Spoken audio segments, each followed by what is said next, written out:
passe la parole à Pascal Nicot. Merci Monsieur le Président de la Commission du développement économique, Paul Janto, et mes chers collègues. Pour nous, parler d'industrie du futur, c'est d'abord trouver les clés pour stopper le processus de désindustrialisation massive qui existe en Europe depuis 40 ans et le cortège de pertes d'emplois directes et indirectes qui en sont la conséquence. Vous l'avez rappelé d'ailleurs ce matin dans votre propos introductif, Monsieur Retailleau. En 70, l'industrie représentait 35% du PIB, c'est aujourd'hui moins de 20%, et même 11% si on s'intéresse qu'aux industries manufacturières. C'est 2 fois moins qu'en Allemagne. Plus de 2 millions d'emplois industriels ont été détruits en 25 ans, conséquence des délocalisations massives de production, mais aussi de services généraux, dont on parle un peu moins, c'est-à-dire tout ce qui est comptabilité, services après-vente, services commerciaux, etc. Et de l'amélioration, bien sûr, de la productivité des entreprises. Ça aussi, ça a détruit de l'emploi. Parler de l'industrie du futur, c'est donc assurer la persistance et le développement de filières industrielles stratégiques pour notre indépendance énergétique, alimentaire et de défense notamment. C'est aussi donner des outils à nos entreprises pour combattre à armes égales dans la guerre économique qui est une réalité mondiale. Quand on lit attentivement votre plan, les réponses que vous apportez sont principalement de 2 ordres. D'une part, la robotisation à marche forcée de nos entreprises pour améliorer encore leur compétitivité, mais aussi détruire des emplois peu qualifiés. Et d'autre part, l'effort en matière d'infrastructures de recherche, de formation, d'organisation de filières, de R&D et de production pour doter notre région de pôles d'excellence nationaux et européens. Et bien sûr, nous trouvons ça positif. Alors, pour mener à bien votre plan, vous vous appuyez massivement sur l'apport des fonds européens FEDER, ce qui conforte notre opinion que la politique industrielle de la France et donc des Pays de la Loire ne se fait ni à Paris ni à Nantes, mais à Bruxelles. Les fonctionnaires européens décident de la stratégie industrielle et les régions sont priées de suivre cette doxa à la lettre si elles veulent disposer des capacités de financement. Je ne peux que rappeler que ces fonds européens sont pour la France le résultat des contributions que notre pays apporte à l'UE, diminuées d'1 tiers. Ce tiers prélevé permet de financer l'administration pléthorique de Bruxelles et d'accompagner le développement économique des pays de l'Est européens qui font concurrence à nos industries compte tenu de leur bas coût de main-d'œuvre. Nous dénonçons depuis longtemps la stratégie de l'UE de passer par-dessus la tête des États pour traiter directement avec les grandes régions européennes. Dans cette Union européenne, il n'y a plus d'État stratège faisant ses propres choix et assurant les indépendances de son peuple. Mais puisque ces fonds FEDER existent pour le moment, j'ai bien dit pour le moment, vous avez parfaitement raison d'essayer de les utiliser au mieux au profit de nos filières industrielles. Reste que le choix quasi unique d'utilisation pour la robotisation est discutable. Il y a d'autres besoins d'investissement qui pourraient être assurés par le FEDER. J'en cite 2 qui, à mon avis, sont des oublis majeurs du plan. Dans un premier temps, nulle part dans le rapport n'apparaissent les besoins pourtant essentiels de modernisation des systèmes d'information des entreprises, et notamment des systèmes permettant la prise de commande et la gestion de production à la demande. Beaucoup de PME qui sont la cible de votre plan sont sous-traitantes d'équipementiers ou de donneurs d'ordre de rang 1, et on leur demande d'être totalement intégrés au système d'information de leurs clients, et ce sont des investissements extrêmement lourds. Ce volet n'est pas du tout traité dans le plan et on le regrette. D'autant que ces investissements sont tout à fait prévus par le cadre du FEDER, donc ils pourraient tout à fait être intégrés dans ce dispositif. Il n'y a rien non plus qui concerne l'intelligence économique, dont nous savons qu'elle est une condition essentielle pour gagner des parts de marché. L'économie mondialisée est une réalité. Il faut donc disposer d'une information industrielle et commerciale la plus précise possible sur nos concurrents en Europe et dans le monde. Il faut connaître leurs projets et protéger nos savoir-faire et nos créations. Ce sont là aussi des investissements importants qu'il faut aider. Il n'y a aucune trace d'intelligence économique dans le plan. Au-delà de ces manques, il y a dans ce plan pour l'industrie du futur de nombreux aspects positifs à nos yeux. On y retrouve des propositions qui découlent du SRD E2I et qui nous satisfont. Nous l'avions dit lors du vote du schéma régional et bien entendu nous confirmons notre position. Par exemple, nous jugeons positivement la décision de mettre en place au travers de l'agence régionale et du maillage consulaire un accompagnement personnalisé des chefs d'entreprise dans leur parcours d'amélioration de leurs capacités outils de production, dans leurs besoins de formation de leur personnel, dans leur recrutement et dans leur volonté d'exportation de leur production. Nous avions pointé à l'époque la nécessité de compléter les formations des agents régionaux qui assureraient cette mission. Nous avions même suggéré l'intérêt que représenterait l'apport d'agents ayant eu un parcours professionnel en entreprise avant de rejoindre l'agence régionale. Le plan régional n'apporte aucune précision sur ce point pourtant essentiel si l'on veut que ces ambassadeurs régionaux dans les entreprises soient jugés comme des partenaires par les chefs d'entreprise eux-mêmes. Nous approuvons également la proposition d'organiser les parcours de progrès technologique et organisationnel des entreprises par filière, même si elle n'a rien de très novateur. Dans la plupart des grandes filières industrielles, ce sont les donneurs d'ordre qui donnent le là, et leurs équipementiers et sous-traitants doivent s'y conformer, sous peine de perdre des marchés souvent essentiels pour la survie même de l'entreprise. Dans le même esprit, le développement de campus industriels du futur, regroupant dans un même espace géographique des universités, des labos de recherche, ainsi que des start-up et PME industriels travaillant sur les mêmes technologies, est une chose qu'on juge excellente. Ça favorise la création d'écosystèmes et de passerelles d'échange entre les mondes des étudiants, des chercheurs et des ingénieurs industriels. Ce sont des solutions qui ont montré leur efficacité en France, à Sophia Antipolis par exemple, mais aussi à l'étranger, et bien sûr la Silicon Valley et d'autres. Nous saluons donc la volonté de poursuivre le développement des sites existants, réalité immersive à Laval, électronique à Angers, technologie de production dans le bassin nantais, acoustique au Mans. Nous saluons aussi la volonté de développer le campus robotique et manufacturing à La Roche-sur-Yon autour d'un intégrateur de l'ICAM et de CEPRO. À ce sujet, toutefois, vous avancez un chiffre de 10 millions d'euros. Nous ne savons pas exactement à quoi il correspond, mais encore une fois, ça va dans le bon sens. Sur le plan de la formation des personnels techniciens et ingénieurs, nous approuvons bien évidemment l'ouverture de places dans les écoles, mais nous pensons que ce plan, pour la durée de la mandature, est beaucoup trop timide. Il n'offre que peu de formation en apprentissage délivrant des diplômes d'ingénieurs. J'ai noté 24 places à l'ESEO, ou de formation supérieure. Or, nous savons tous que c'est une des clés de la réussite des industries allemandes et suisses notamment, puisque, comme vous le savez, ces pays-là ont des filières d'apprentissage au niveau ingénieur qui sont extrêmement plus développées qu'en France.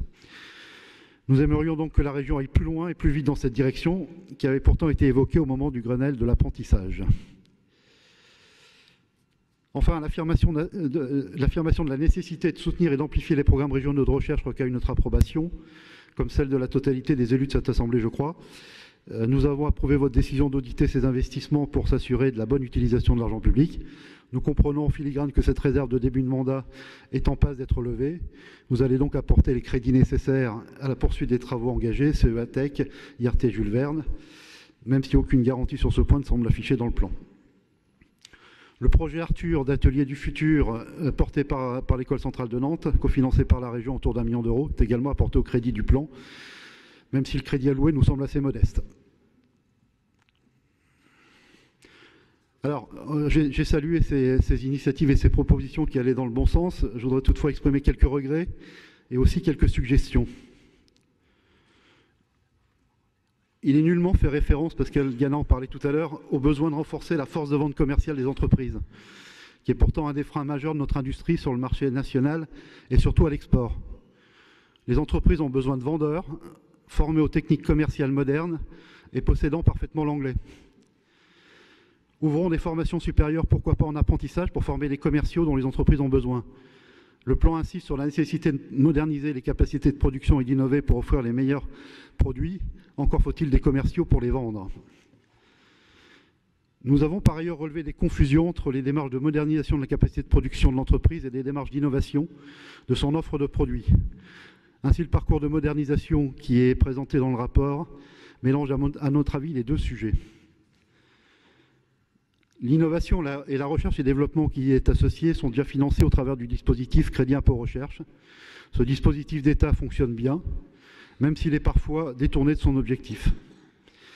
Il n'y a pas, à notre avis, besoin de solutions complémentaires régionales. En revanche, la région doit fournir les moyens d'accès à l'innovation, c'est-à-dire financer les infrastructures de recherche et les formations diplômantes des futurs techniciens et cadres. Concernant la modernisation de l'appareil productif, il s'agit d'un tout autre sujet qui, lui, entre dans le cadre des financements FEDER. Comme nous l'avons maintes et maintes fois répété, la région n'a pas à le financer au travers de subventions, mais doit faciliter le travail des entreprises pour constituer des demandes de cofinancement BPI-FEDER. Nous relevons d'ailleurs que les subventions régionales dans le parcours de modernisation sont très limitées, principalement en phase de diagnostic, et nous nous en réjouissons. Comme je l'ai dit tout à l'heure, nous sommes plus réservés sur la volonté délibérée de rebaptiser à outrance l'outil de production. Nous y voyons même une incohérence et un risque, puisque la rebaptisation supprime des emplois parfois peu qualifiés, enfin souvent peu qualifiés d'ailleurs, mais le FEDER impose aux entreprises de plus de 250 salariés de créer des emplois pour bénéficier de ces financements. Il sera sans doute compliqué d'expliquer l'impact positif pour l'emploi lorsque de tels dossiers sont constitués. Concernant le FEDER, notre crainte est qu'à l'instar du CICE, ce bras de levier financier soit accaparé par les plus grosses structures au détriment des PME. Nous avons proposé un amendement pour concentrer le plan sur les structures PME-ETI de moins de 500 salariés. Amendement que vous avez refusé. Alors que ce matin, M. Retailleau, dans votre discours introductif, vous rappeliez la nécessité impérieuse d'accompagner prioritairement les plus petites entreprises. Ce sont celles qui ont les plus grands besoins de financement pour leurs investissements de modernisation et les plus grandes difficultés pour avoir des concours bancaires. Nous avons donc du mal à comprendre la cohérence entre vos annonces politiques et leur traduction dans le plan. Dans la description de ce dispositif d'accompagnement vers la modernisation de l'outil de production, vous espérez qu'au moins 350 entreprises le suivront sur la période 2017-2021. Nous aimerions qu'un quota départemental soit prévu dans le plan pour que ce dispositif ne soit pas entièrement accaparé par la métropole nantaise. Nous considérons par ailleurs que le mix de financement régional, subvention, plan AT0, BPI FEDER devrait être plus précis pour la phase 2. C'est ce qu'a relevé Sophie Bringui. Je crois que le groupe socialiste avait la même remarque. Et c'est vrai que le document qui nous a été transmis il y a 2 jours n'apporte pas beaucoup plus d'éclaircissements sur ce point. En conclusion, ça fait désormais plusieurs plans, schémas et pactes que votre majorité nous propose. L'apprentissage, la ruralité, le schéma régional de développement économique. Et à la lecture de chacun d'entre eux, nous avons la même impression. Une liste de propositions séduisantes sur le papier, mais dont nous doutons de votre capacité à les mettre en œuvre. Ce plan régional pour l'industrie du futur n'y fait pas exception. Nous pensons que la région qui a hérité de la compétence du développement économique n'est pas le bon échelon pour traiter ces sujets. La stratégie industrielle doit être décidée au niveau de l'État, car les investissements qui doivent être mobilisés sont très lourds. Par exemple, dans l'organisation actuelle, la France n'aurait pas pu prendre la décision de bâtir son programme d'énergie nucléaire qui a limité notre dépendance énergétique pendant plusieurs décennies. Elle ne pourrait plus décider d'un équivalent du plan calcul des années 60 qui a permis de faire de notre pays le leader européen des services informatiques. Les régions françaises sont des nains budgétaires sous tutelle financière de Bruxelles au travers de ces fonds européens. Nous nous faisons tous des illusions quand nous parlons de façon pompeuse de plan pour l'industrie du futur, alors que nous voyons bien que les moyens dont nous disposons à la région sont extrêmement faibles et que les décisions stratégiques sont prises ailleurs, à Bruxelles. Nous en sommes réduits à essayer d'apparaître plus européistes que les autres régions pour s'attirer les grâces et les mannes de l'UE. Ce plan dont vous n'êtes pas responsable, puisqu'il vous dépasse, conduira aux mêmes affres que ceux que nous connaissons, la poursuite de la désindustrialisation, le chômage, la métropolisation et la désertification des territoires ruraux. Je vous remercie. Christelle Morancet. Merci, Monsieur le Président. Je vais rejoindre Monsieur Clergeau. Je pense qu'il y a des problèmes de lecture, que ce soit dans les différents groupes. Je crois rêver aujourd'hui à entendre ce que je peux entendre. Alors, soit c'est des problèmes de lecture, ou soit les rapports n'ont pas été étudiés, que ce soit les différents groupes. Pour répondre dans un premier temps concernant le plan régional pour l'industrie du futur, il a été réalisé, il sera réalisé concernant les formations initiales ou continues pour les demandeurs d'emploi, en étroite collaboration avec les entreprises, pour anticiper leurs besoins aujourd'hui et anticiper les besoins de demain. Quand j'entends concernant l'apprentissage qu'il n'y a pas du tout de formation ou elles ne sont pas en adéquation, juste à la lecture quand même du rapport, et notamment pour répondre à Monsieur Nicot, on a au total 5 formations qui vont ouvrir en septembre 2017 sur l'industrie et 8 concernant l'informatique. Moi, je veux bien tout entendre, mais enfin, ça représente quasiment 20% de nos ouvertures pour la rentrée de septembre.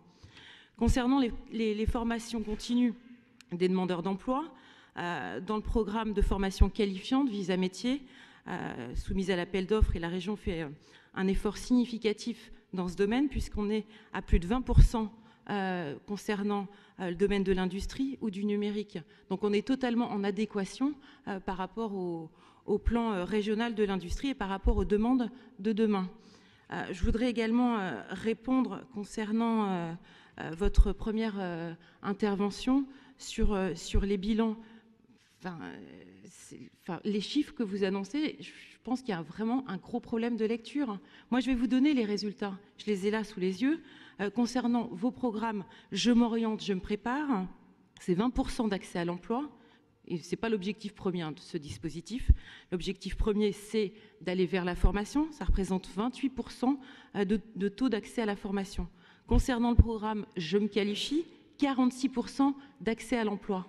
En revanche, concernant les formations courtes, 87%. Alors c'est sûr, si vous faites une moyenne, mais comme on a un taux important sur les formations courtes, c'est là où on a un accès direct à l'emploi. Donc, faire de la polémique pour de la polémique, il y a un moment, on a une vraie rupture avec l'ancienne majorité. Oui, et on l'assume. Aujourd'hui, notre priorité, c'est quoi? Ce sont les jeunes, de les orienter vers l'apprentissage, que ce ne soit pas une voie de garage. Je vous rappelle juste, pendant votre mandature, c'est moins 4000 apprentis. Allez sur le terrain, ne restez pas dans un vase clos. Nous, aujourd'hui, on est sur le terrain tous les jours. On n'a que des félicitations sur le plan de relance de l'apprentissage. Une vraie dynamique se crée. Et pour terminer, concernant cette vraie rupture, on gère de l'argent public. 1 euro investi doit aller vers l'emploi. Notre priorité, c'est d'accompagner les demandeurs d'emploi, mais pas de les envoyer vers une formation garage. Donc oui, en effet, c'est une vraie rupture par rapport à votre ancienne majorité. Merci. Monsieur Jeannetot. Oui, Monsieur le Président. Pour revenir à ce que disait Monsieur Nicot, je reprends mes notes à l'instant. Sur le fait que l'on s'appuie sur des fonds européens. Non, les fonds européens viendront en supplément pour les problèmes d'investissement, mais le budget de la région n'est pas basé, ou tout au moins nous ne prévoyons pas forcément des fonds européens dans notre propre budget, bien sûr. Les fonds européens ne viendront là qu'en complément avec éventuellement des fonds de BPI. D'autre part, vous parliez aussi du fait qu'on ne prenait pas en compte le système d'information des entreprises. Je suis désolé de vous contredire, mais vous avez tort, puisque nous prenons en compte évidemment tout ce qui est numérisation ou organisation industrielle. Et donc dans ces deux blocs-là, nous prendrons en compte les systèmes d'information des entreprises, c'est ce qu'on appelle aussi parfois la blockchain. Et donc il n'y a pas de souci, nous le prendrons. Par contre, votre réflexion sur l'intelligence économique est intéressante et nous prendrons aussi en compte ces problématiques-là, bien sûr. Quant au réseau qui permettra de diffuser et d'appuyer ce plan Industrie du futur, c'est le réseau de l'innovation. Donc, ce sont des professionnels qui parlent aux professionnels. Et concernant le réseau des développeurs économiques, les 14 maintenant développeurs économiques qui dépendent de l'agence régionale, ce sont des hommes et des femmes de qualité qui ont de grosses compétences, une grosse expérience professionnelle, et je leur fais toute confiance pour pouvoir diffuser ce plan sur le terrain. Par ailleurs, vous avez parlé de formation en apprentissage pour les ingénieurs, que c'était des formations trop timides. Je serais assez d'accord avec vous. Ça évolue. Les EO mettent maintenant en place des formations d'ingénieurs par apprentissage. C'est le cas aussi de l'ENSAM. Ça dépend de la volonté des grandes écoles, les écoles supérieures. Et si elles ont cette volonté, je ne doute pas qu'on les appuiera. Enfin, sur le fait que nous ne parlons pas de la force de vente commerciale, nous sommes dans un plan industrie du futur. Nous n'embrassons pas tous les aspects, comme je le disais à Mme Bragui. Nous n'embrassons pas dans ce plan les aspects RSE. Nous n'embrassons pas non plus dans ce plan les aspects commerciaux. Enfin, peut-être un mot pour répondre encore à M. Clergeau qui trouvait que qui rebondissait sur l'avis du Césaire.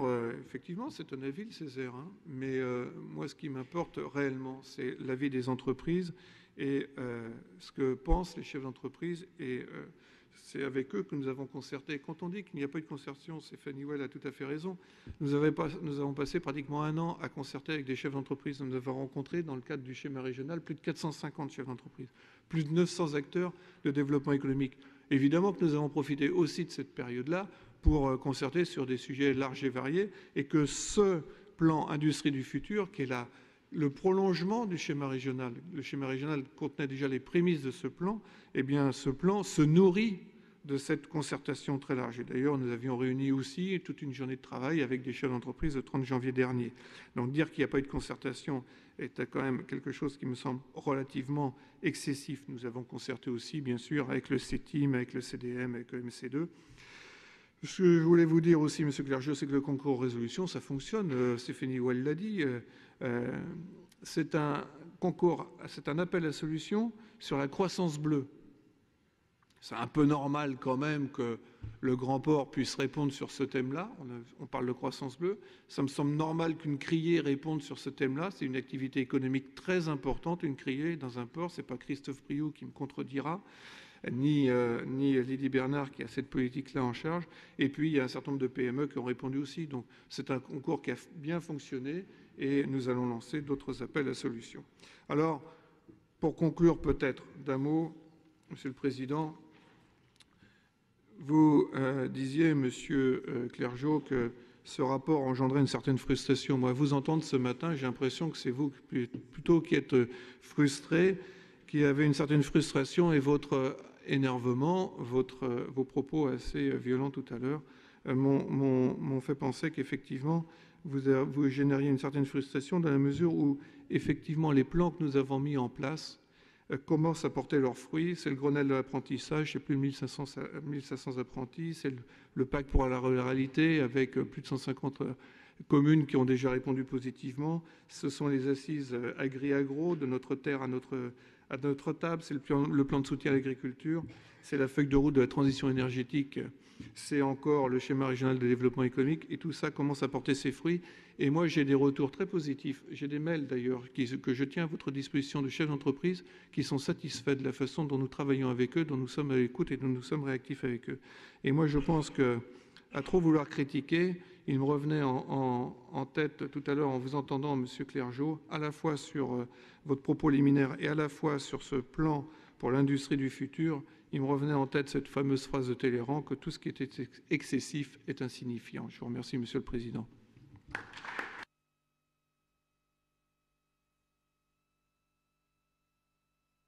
Bien, merci Monsieur le Président.